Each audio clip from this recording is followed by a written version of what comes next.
Numbers from an aviation data firm show that flight volume between smaller airports and big cities has dropped drastically over the past 5 years, while prices on the routes have soared.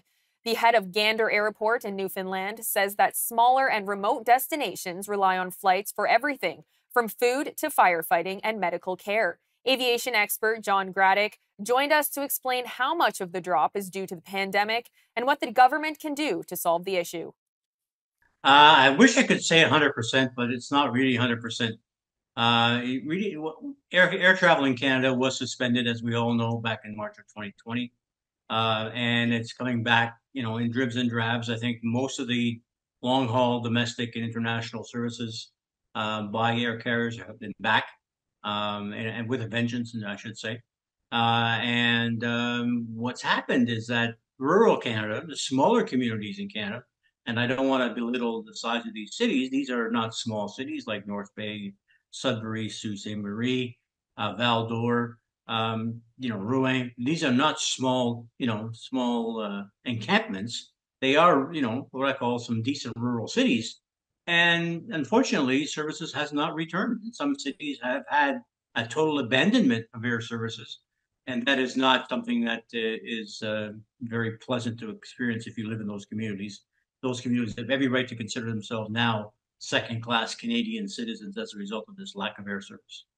There are a number of things. There's the usual standby, which is what some American cities have been able to get out of the U.S. government, as an example, which was something called the Essential Air Services Act in the U.S. that provides for a direct funding by the federal government to operators in return for those operators providing essential air services for cities that would not necessarily have established carriers present in those markets. So we've got about 600 or 700 city pairs in the U.S.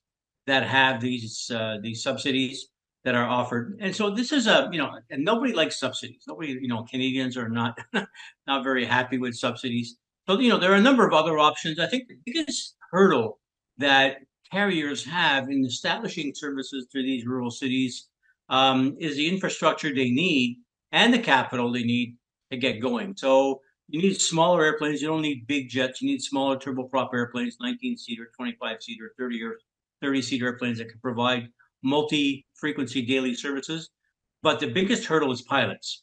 And so the pilots associated with, the pilot streams in Canada have really been affected by the major carriers increasing their services on jets, and they're getting their pilots to do these services from the regional carriers. So these smaller carriers have had their pilot ranks thinned out significantly by the majors.